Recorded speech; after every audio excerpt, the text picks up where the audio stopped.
Excuse me, time out. I'm Black, and guess what?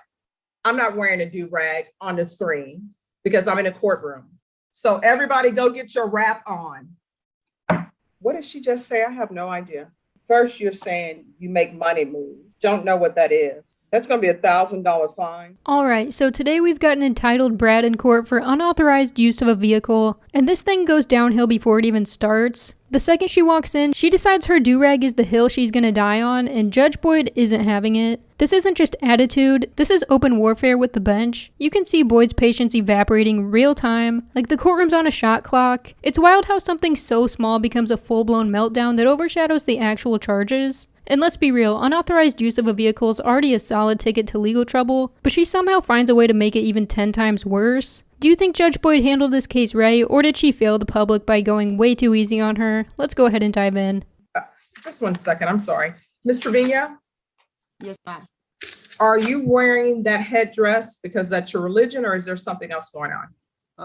What are you talking? My do-rag? Yeah, you need to take that off. I don't know where everybody thinks they are, but you're in court. How long is it going to take your client to remove her do-rag and dress appropriately and be ready for court, Mr. Myrick? I don't know. Honestly, I thought that was kind of native scarf or something on her head, but maybe it wasn't. All right. I thought it was okay for me to wear it because I was in my house. Oh, No one told me that I had to dress properly in my house, so I wasn't aware of that. Sorry, that's my fault.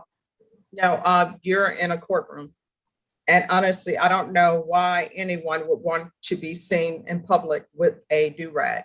That's what we do for waves. It's the Black culture. Excuse me, time out. I'm Black, and guess what? I'm not wearing a do-rag on the screen because I'm in a courtroom. Not only am I not wearing a do-rag, I'm not picking up unauthorized uses or criminal cases. So please, don't try to tell me what's happening with the Black culture, because honestly, I believe we're not comparing and contrasting. I'm talking about older me, not than you, and I know more about the Black culture than you, and I respect the Black culture by remembering that my ancestors were slaves, and I'm not going out picking up criminal cases. So this is what we're going to do with yours, Mr. Myrick. Since she want to be all, I'm hard, she can be in court. So this is being recalled tomorrow, and she'll be in court. Thank you. Look, well, See you in court tomorrow at 1:30. It's the 187 District Court, 4th floor, 300 De La Rosa. And know that you're not allowed to wear a do-rag in court. And no, do-rags are not Black culture. Do-rags have been invented recently. So everybody go get your wrap on. See you at 1:30, Mr. Myrick. Deputy Laura, Deputy Mejia. Yes, Judge. Regardless of what she believes to be Black culture, do not allow her in the courtroom with the do-rag on. Yes, Judge. And if she's not dressed appropriately for court, then we will send her home so she can become dressed appropriately. Yes, ma'am. Now I'm going to have to start giving history lessons, Brenna. Young Sutherland Trevino. Is she dressed appropriately, court, without a do-rag on her head? Yes, ma'am. Calling 2021 CR 0666, State of Texas versus Faith Aaron Sutherland Trevino. Can I have parties announced for the record for the state? Marcus Sanders. For the defense? James Merat for defendant. Ms. Trevino, I'm showing you a document entitled Court Admonishments. Did you review those documents with your attorney? Did you understand it? And did you electronically sign it in all the appropriate places? I cannot hear you. Yeah? Okay, first of all, it's not yeah, it's either yes or no. Second of all, could you get into a stationary position and stop the swaying back and forth? I said yes, ma'am. I never said yeah. No, you said yeah, because the court reporter has taken down everything that everyone is saying. So in this courtroom, it's either yes or no. Do you understand? Yes, ma'am. What you're charged with is unauthorized use of a vehicle. That's a state jail felony. The range of punishment is anywhere from 180 days up to 2 years in the state jail facility. Did you understand? Yes, ma'am. Yes, I didn't ma'am. hear. Nobody heard her. Yes, Did ma'am. you not speak up? Is there an issue? Oh, I said yes, ma'am, like 3 times. No, you didn't. And here's the thing. You need to speak up and you need to stop swaying. Do you understand? Yes, ma'am. You were on this Zoom yesterday talking about do-rags were a part of Black culture. Well, let me just tell you this. Swaying, not saying yes or no, that's not a part of the Black culture. That's just you doing silly things while you're on Zoom, and the court will not be tolerating it. Do you understand? Yes, ma'am.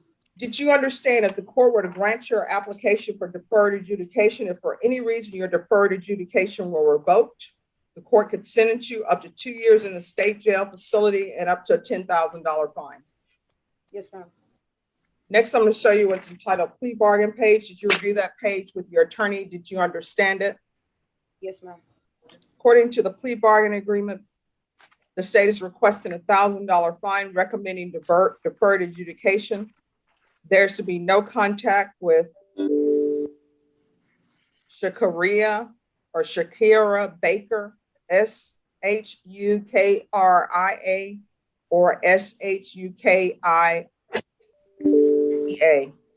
Did you understand that to be the plea bargain agreement? Yes, ma'am. Next, I'm showing you outside the plea bargain agreement, the state is requesting that your deferred adjudication be for a term of 2 years. There'll be a TAP evaluation, 120 hours community service, restitution, and CATS 1 and 2. Did you understand those are recommendations from the state, and the court does not have to follow those recommendations? Yes, ma'am. Then to the offenses charged, how do you plead? Guilty, not guilty, or no contest? Are we proceeding with sentencing? No objection to that. We hope so, yeah. Anything you wish to say on behalf of your client?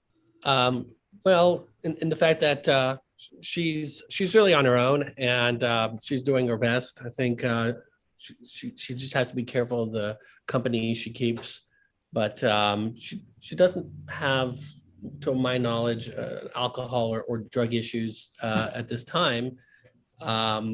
Perhaps a little bit of some mentoring would be helpful for her in obtaining stable employment. Ms. Trevino, how old are you? I'm 18. If you're drug tested today and know you're going to be drug tested today, what are the results going to be? Positive. For what? Marijuana. And what else? That's it. Who are you living with? Myself. How far did you go in school? I dropped out 9th grade. Why? Because I just was going through things and I wanted to make my money. All right. So dropping out of school, I think we can put a checkbox by that's not a part of the Black culture. I'm going back, so. Well, going back and going back are two different things. You're not going back. You're not there.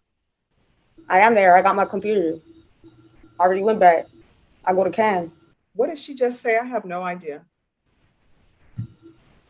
It's off topic anyway. That's off topic. Okay, see, I think this is what you don't understand. As a condition of your deferred adjudication, I can have you taken into custody, and then you can get on topic at the Bexar County Jail. Whatever question I ask you is on topic. I go to school, so I answered your question. What did she just say? She will not open her mouth and speak so that somebody can understand her. Again, that's something that's not a part of the Black culture where we can't understand what each other is saying. So where are you at in school? This girl's attitude is brutal, just pure disrespect packaged in a smirk. You can practically see Judge Boyd holding back from slamming the gavel just to shut her down. Honestly, the patience level here should qualify as a judicial superpower. And it's not even just about the rudeness. When you're standing before a judge, every word you say is essentially under oath to your own character. And the way she's acting, it screams contempt without the paperwork. If it were me in that robe, she'd be stacking up contempt charges like parking tickets. The law gives judges wide discretion in maintaining order, and this is a textbook example of someone begging for that hammer. It makes you wonder if she even understands the stakes, or if she thinks the courtroom is just a stage for her attitude. The craziest part is, one wrong word here could literally affect sentencing, and she doesn't even care. You can't teach respect in 10 minutes of court, but you can definitely teach consequences. So is Judge Boyd showing compassion here, or is she just letting the system get walked on? Since you're saying you go to school. 9th grade. Where are you attending school? Texas can. What is your answer to that question? Attending San Antonio Can. How long have you been there? I just started this year, so probably like, I think I've been at Can 3 months. How are you supporting yourself? I'm getting unemployment and make money moves. My hustle is worth that. That's how I pay my bills. Hustle is where. Side jobs. I do side jobs to pay my bills. Okay, let's back up a little bit. First, you're saying you make money moves. Don't know what that is. And then you say you're hustling. What do you mean by hustling? What exactly are you doing? Body wash. I sell makeup. I do like electronic stuff on the side with people, that type of stuff, like side jobs. Where are you getting makeup from to sell? I got connects. My girlfriend. She gives it to me and I sell it. You got connects. Here's the thing. People, could we all pretend, even if it's not true, let's pretend like we have formal education, that we've went to school. And let's stop using slang. Let's start speaking in complete sentences. And every complete sentence must have at least two things, a noun and a verb, at the very least. So let's try doing that and let's be better. You're going to get a job. If you're living by yourself, you need to be employed. Get a job because right now I'm getting unemployment. I've been having issues with the unemployment, so that's kind of been an issue. So I'll probably end up back with a physical job like McDonald's, for example.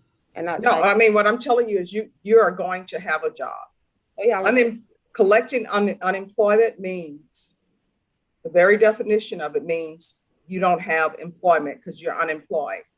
And the 187, you're on probation, you will have employment.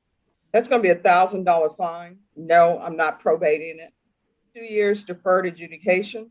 There's to be no contact with Shakira Baker. And who are these people you were with in this vehicle? My friends and my siblings. All right. 2 years deferred adjudication. There's to be no contact with Miss Baker, Abel Ramos, Nathaniel Mejia, Priscilla Salazar, Amber Rocha, Jennifer Rocha, and Sharon Riles. There's to be weekly Zoom reporting, proof of employment within 30 days. And Rebecca, it needs to be a real job where she's getting a real paycheck and paying real taxes. 120 hours community service restitution, CATS 1 and 2. I'm going to want field visits at least 2 times per month at wherever she's staying. And I want it to be random. Rebecca, is there anything else you need? All right, the court is calling 2021 CR 0666, State of Texas versus Faith Aaron Sutherland Trevino. Can I have parties announced for the record for the state? Joe Ray Garcia. For the defense? Jeff Mulliner for Faith Aaron Sutherland Trevino. And are you Ms. Sutherland Trevino? Yes, ma'am. Ms. Sutherland Trevino, I'm going to show you what's entitled Motion to Enter Adjudication of Guilt and Revoke Community Supervision. Did you review this document with your attorney? Did you understand it? Yes, ma'am. Are you the same Faith Aaron Sutherland Trevino on deferred adjudication in 2021 CR 0666 for the offense of unauthorized use of a vehicle on March 30th, 2021 for a period of 2 years and extended for 1 year? Is that you? Yes, ma'am. State? Violated condition number 2 on or about the 12th day of November 2021 in Bexar County, Texas. The defendant, Faith Aaron Sutherland Trevino, did then and there test positive for marijuana in violation of condition number 2. How do you plead to that, true or not true? True. Ms. Sutherland Trevino, did you understand by pleading true to violation of condition number 2, the court could find it true, grant the motion, find you guilty, and sentence you up to 2 years in the state jail facility and up to a $10,000 fine? Did you understand? Yes, ma'am. Knowing that, do you still wish to plead true to violation of condition number 2? Yes, ma'am. Court will find violation of condition number 2 true. Is that an agreement? Yes, Your Honor. We ask that the court adjudicate the defendant revoke probation, sentence the defendant under 1244 of the Penal Code to a sentence term of 30 days, Bexar County Jail, and if it please the court, this judgment be satisfied. Ms. Sutherland Trevino, are you asking the court to follow that agreement? Yes, ma'am. Are you waiving your right to appeal? Yes, ma'am. All right, the court will follow your agreement as previously stated. The court is finding violation of condition number 2 true. Court will grant the motion, find you guilty, not grant you community supervision, sentence you to 30 days in the Bexar County Jail under 12.44. Court will find that the judgment is satisfied, showing you what's entitled trial court certification of defendant's rights to appeal. Did you review that document with your attorney? Did you understand it? And did you electronically sign it? Yes, ma'am. Because this is a plea bargain agreement, because I followed your plea bargain agreement, and because you waived your right to appeal, you do not have the court's permission to appeal. Do you understand? Yes, ma'am. And because this is a felony conviction, you're not allowed to own or possess any weapons or ammunition. Do you understand? Yes, ma'am, I do. If you have a question over what a weapon or ammunition is, you'll need to speak to an attorney. Do you understand? Yes, ma'am. All right, good luck to you, Ms. Sutherland Trevino. We can go off the record. Ms. Trevino, I saw that was the second motion to revoke, and you just would not stop using marijuana. You're gonna have to make a decision on what you want to do with your life. If you want to continue to be in and out of jails, the Bexar County Jail and other places, you can choose to live that way. Life is pretty simple. People make life so difficult.